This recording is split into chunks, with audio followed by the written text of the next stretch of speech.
Thank you. I hope, you're listening. So I'm going to give you a quick brainwash of 68 slides. And we brought it down from 90 to 68. But I'm especially pleased to be here because I've been living with my beautiful daughters, Ines out there, 14 years in London. And each time I come back is a real privilege. I'm a tax French refugee in Paris for a year and a half more. I enjoy it, but I enjoy it even more when I come to see you all. So what is the job today is essentially to talk about what we're all doing. And for that, I'm going to essentially briefly talk to you about Business France, because I think we still have a huge deficit of image. And for that, I just wanted to summarize briefly what is about essentially this agency. It's a public-private agency which is doing three jobs. The exports, helping actually small, medium-sized company to export. In this respect, every year, Pierrick, which I'm going to introduce in a minute, has been mentioning to me that there is 150 companies which are supported when they come to France, to UK. We also deal with image and invest. Invest is really about the red carpet that we bring to all and in each and any of the investor which wants to come in France. The concept is that we are essentially duplicating the diplomacy network, where we got 63 offices and covering all the world. You know that France do have what we call a universal networks, and that's what we're doing. But most importantly, lately over the years, Business France has been really here to help to promote the French tech and the ecosystems. And the early days of that, I'm so pleased to be welcomed here by Albin. We have now a presence that the world essentially envy us, right? The Germans, the Italians, I don't know about the English, are definitely looking at French tech as a huge success, and we should be all proud of this. And once I said that, I couldn't basically not introduce you the new boss of Business France here in UK, which is Pierrick. Pierrick, would you mind to stand? We can even give him a round of applause so that Pierrick and Rafaela, you should also stand up. Rafaela, which come from Singapore. They are a fantastic team. They've been doing this for basically many years in multiple countries, and invite you to basically connect with them at the end of these sessions. Now, while you expect I'm going to talk to you about ScaleUp, I thought I should enjoy myself by sharing with you some amazing slides. And I could not do that in order to put in perspective what we're trying to do in France, which is a true, real renaissance. We live in a world where we got an amazing accelerations. You all know about these slides, which is the same slide I was showing with Mr. Al Gore back in 2007 when he launched his Inconvenient Truth movements, essentially. That's one of the big challenges that we have today throughout the world. We've got also a challenge, which is actually an opportunity, the fact that technology is getting harder and harder. But we got also, and the time has come to really talk about that, and I didn't put these slides just because of the yellow gilets. We got also all of that is linked to a boom of inequalities. And to explain that, you see here the growth of overall income, and what you see is that the top 1% is taking 27% of this total growth, while in fact the bottom 50% only take 12%. There is many ways to express that. That's the one we choose tonight. But that's also something that we need, and we in the tech, which has been the forerunner of all of that, needs to really take into account. But there is more to it. There is also a rising hostility and concern against and towards technology. This is the front cover of the Economist, which I love to take because I think they illustrate marvelously well what's happening in the world. Artificial intelligence is seen as an issue. The new titans in the world also see sometimes as a concern, and obviously we always talk about safe or non-safe computer. But you got also lately a strong hostility against liberalism and multilateralism, which is illustrated once more with this beautiful cover. And lately, that's really a fact of the last 1 to 3 years, this amazing divided Europe. You should have been in Italy on the 4th of March this year to understand what's happening in Italy, in Europe actually, which is something very concerning. Now, in all of that chaos, we, the French, like always, we were literally singular, right? We had a new context giving France a key role with this concept of a startup nations. And Albin insisted that go back to you to just recall and put back top of your mind what happens over the last 12 to 15 months. The first one, we need to understand that you had a massive political landscape change, something that no other democracy in Europe have seen ever for the last 40 to 50 years. 75% of the total assembly has been changed new. the number of ladies in the assembly were moving from essentially a mere 20% to 40%, and were the younger representative of the populations. It didn't help to connect with our populations, as we're demonstrating the last 2 to 3 weeks, but still it's something we need to take into account. The second core thing that happens was a massive social transformations, massive, with the 36 decrees, where today all the investors looked at us and tell us, wow, you've done it. Flexibility is there, and you can effectively hire and reallocate resources in a much easier way. We also did something which is unexpected, unseen, which is moving the corporate rate tax from 33 to 25%, having a flat tax of 30%, something much simpler and straightforward, less than any of the guy in the US or typically one in California. And we also reduced the cost of human capital with the CIS. Last but not least, I'm going to quick tonight, we got also a reallocation of investments towards essentially the skilling of the workforce, the ecological transitions, the e-states, which I'm sure Monique can talk about, and also the innovations. Now, you thought that we could have been done and finished, but in fact, Albin, we had another run. On the 5th of September, the governments explained that we didn't do all of this just to stop here. The concept was that we're going to continue with clear view of the Loi Pacte, which is going to be very impacting for us in the tax ecosystems, reforms of the pensions, and some others.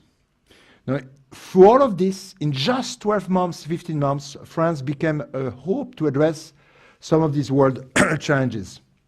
In just a year, we took 25 points when asked the question, do you perceive France as attractive destinations for the company? Again, when Brice Teinturier at Ipsos looked at these figures, on a sample of 600 people, he couldn't believe it. He thought there was a mistake somewhere, right? Never, ever you switch in 220 working days, 365 days, a country image as quickly as that. And yes, we've been able to attract back a year ago, essentially at Versailles, 140 of the top CEOs to basically brainwash them about the change we're conducting and explaining that they should come over to our place. And yes, at Business France, in our Invest group, right, Rafaela, we were able to show the best result ever in a decade with a 16% increase year on year on all of that. Better. Now, the same guy which were showing that France, are asking whether or not France was the issue of the time bomb at the heart of Europe, the Economist decided back a year ago that France was back. Now, you and I, we know that the story was so good, so nice, that image is fragile and it couldn't basically last so long. No, what we've seen lately is essentially the yellow vest, 30 years in the making. We're essentially paying maybe a lack of communications and definitely some errors, but essentially the fact that for damn 20 to 30 years, we have been so complacent with ourselves, and we had a political class which have been complacent with too many groups and lobbies. Now, having the privilege to move from London to France, I also had the great idea to live very close to the Kléber Avenue. And when I lived on the 1st of December and the 8th of December was something which was possibly a legitimate anger, and definitely it is a legitimate anger when you are into the poor people of France, to an unseen violence, right? That's the image that I've been seeing by my own eyes. Not once, not twice, but 3 times actually. So while you and I, we thought that the French bashing was a tradition which was about to be forgotten, right? Guess what? Right, we're back to it. We're back to it with this amazing cover all around the place. And the question is whether or not a French Renaissance can be stopped.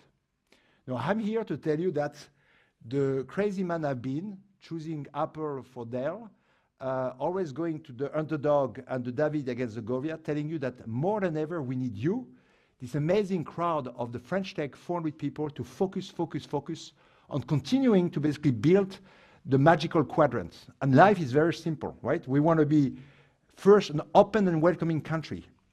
We want to be an open and welcoming country for one reason. 1% of the company in France are international, but they represent 10% of the job, 22% of the R&D, and 30% of the exports. You need to understand that 1 out of 4 jobs or sites, industrial sites, 1 out of 5. When you look at the 28 European countries, when they come in Europe, 1 out of 5 come in Europe, in France, sorry. 1 out of 5 of the logistics centers come in France. 1 out of 5 of the R&D centers come in France. So we're doing extremely well already. So we need to be welcoming. That's what we need to do, welcoming and open. The son of an immigrant that I am, right? It's Italian. Cagni is not definitely German or anything else, right? Needs to tell you that we need to basically play on this one. The second one, we need to continue to position ourselves as an innovative country. For that, we've got some unique skills and assets.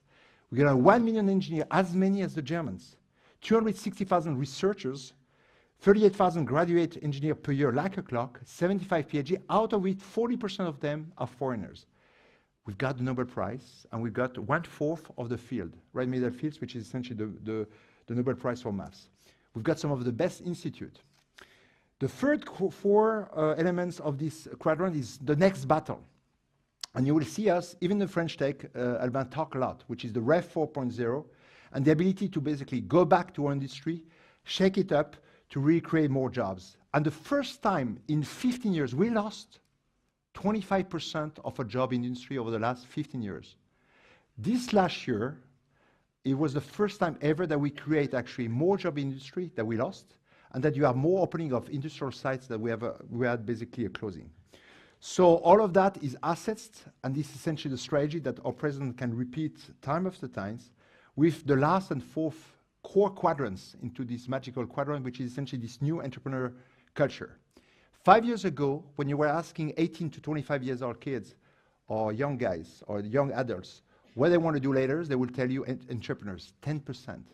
Just 5 years after, 54% of them are telling you the same stuff. All of that help us to create the ecosystems that you represent, help us to basically make the Station F still something on the course of Le Louvre, Tour Eiffel, and they go at Station F. That's all what essentially the Americans, but also our tourists are doing. So the Station F is actually a proxy, an amazing icon of these revolutions happening in France on the good side. We also have with Vivatech, and you shouldn't forget that, and you should take full benefit of this. Now that we lost the Web Summit, which is going to stay for 10 years in Portugal, we need to make of the Vivatech the place to come when you want to come in Europe. So that for the facts, but let me talk to you about something which you in London, you're supposed to know well, which is the money. For the first time last year, it was more money raised in the VC than UK. Something that you and I, Albin, 2 years, 3 years ago, we not even thought about, right? Now, better than that, the amount of capital which has been deployed over the last 5 to 6 years has been actually multiplied by 6 in France. So essentially, we're creating this virtual circle where we reallocate capital, we create icons, we basically an ecosystem which is vivid, and we got also a benevolent place. So that's the good news, but there is few things that I want to share with you to challenge your minds, and actually is part of the subject here, that we're still lagging behind the mega runs, big times. The run above 20 to 50 millions compared to UK, hence the place here, 25 to 39, the run between 50 and 100 million, 6 versus 11, and the run above 100 million, 3 to 6. We also need to produce, in consequence, much more unicorns, right? We've got 2. Yes, you can talk the all good one, talent or Criteo, but the truth of the matter, we've got 2 versus 14 in UK, 54 in the rest of Europe, and 141 in USA. We also have too few exits when we compare to the UK, which is something we need to be getting concerned about. And we need actually the corporate world to go time after time on this one. So the theme of tonight is absolutely relevance. I was not trying to show you these figures to basically tell you this, that's a lieu commun, but I was trying to tell you what we can do about it. And what I want to show you is also a few good signs, which is why I still believe that the decade ahead of us is the decade for France, no matter what. Essentially, our ecosystem is maturing very, very quickly. Just 3 or 4 years ago, the deal side on seed were essentially close to 1 million. They become now closer to 2 or 2.5 millions. The deal size in the Serie A were around 4 millions, and now there are 13 millions. So the money is pouring, we're professionalizing that, and it's all getting good. We've got also new generations of unicorns on the go. You may see a long list, and you notice here Klaxoon, which is going to talk to us in a minute, right? But you got also Scality, Ledger, which we saw, Eveneos, and Symphony, right? All of these have been raising more than $40 million, and we expect them to be able to target this unicorn. So 12 is not enough. That's why we need to pull much more resource on that. We got also, we leave Munir Majoubi to talk to you about this, a government which is definitely committed to the scale-up. You need to understand that the Loi Pacte, which is under review by the Senate right now, is going to give us further more means to basically do so. We at Business France, in the agency, have got the privilege to share, right? We've got also a few cool programs that you should notice and know about, right? The program Impact, for example, either in China or in the US, brings you for 5 to 10 weeks to basically discover, prepare your entry in the market in London. And I want to make sure you talk of that with Pierrick and Raffaella because I think it's very cool. We've got also the ability to welcome in France some of this international scale-up, right? The Deliveroo, May.com, which is going to talk also tonight, but also Revolut and so on are deciding to come in France very often to essentially build their go-to-market strategy in Europe. Now, once this is said, I'm going to give you tonight, and I will close on this, a very concrete and simple example about what we're doing every day, right? The government decided to basically give me missions with John Chambers, our French tech ambassador, to work on scale-up. So over the summer, better to be on the beach in the south of France, right? We went in California. We meet all of these boring VCs. I am one, so I can talk with it. And we tell them, guys, you should come to see what's happening in France. Guess what? We give them, and we choose a particular date, the 5th and the 6th of December. You with me? So it's in between the 1 and the 8th, and we invited to come over.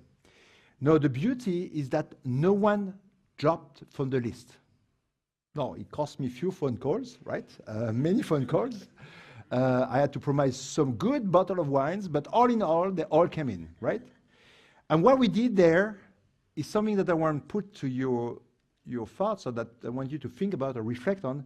We decided to show them the good old Station F, being welcomed by both Roxana as well as Xavier Niel, doing a tour.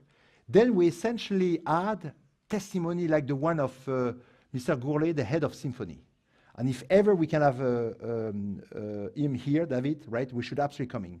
Because he's going to show you how he decided after a contest of 13 countries with EY, having a shortlist of 3 countries where to position his mobile development in outside of the US, where he couldn't basically recruit the people and retain the people, he decided to put France on top of the list and actually came in Sophia Antipolis, building his whole R&D center there. Fantastic story that I want you to know more about in the years ahead. We also show them INRIA, CNRS, PSL, Paris, Sciences et Lettres, and we show them some of the great company, right? Dubuc, which is a star, the guy from Open Classroom.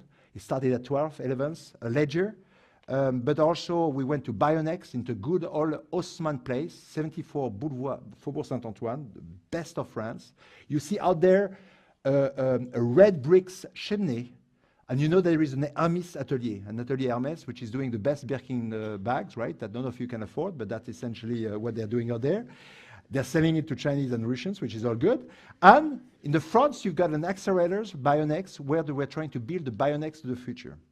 We also gave the floor to the Fadel of this world, the Joe Shanders. We also attract the VC, the top VC. Ron Conway, a legend, was here. Frank Siddell from NEA. Each and any of the representatives of the top VCs. We essentially had up to 120 meetings with French startups. And in order to avoid the classical French the French issues of having essentially not working together, we asked the French VC to show to the Americans and the foreign VC the top 2 best companies where we could love to have tickets of 20, 30, 40, 50 millions. Doing so, we organized 120 meetings. We also did attract the LPs, which are fueling all the ecosystems. In the room, we had $500 million of investment with more than 120 dedicated to the VCs. All of that works extremely well. TechCrunch came here, challenged us about how France wants to become a tech giant. The feedback has been unique, particular. Matt Truck has been very talkative about the fact that he was impressed by the caliber and the quality of the events. And yes, that shouldn't basically get out of these rooms, but despite all the challenge, right, the President Macron decided to give us a little of his time to welcome these people which at their own cost decided to come to France, 20 VCs, 20 LPs, and essentially address in a very thorough way the questions that they had about France and the future of France. So that's just an example. all of these guys are raising their hands when I'm asking them, guys, are you going to invest in France? And I told them that I'm going to take a photos and I'm going to remind them a year from now. So that's the beauty of the social networks, right? So we'll do something with it.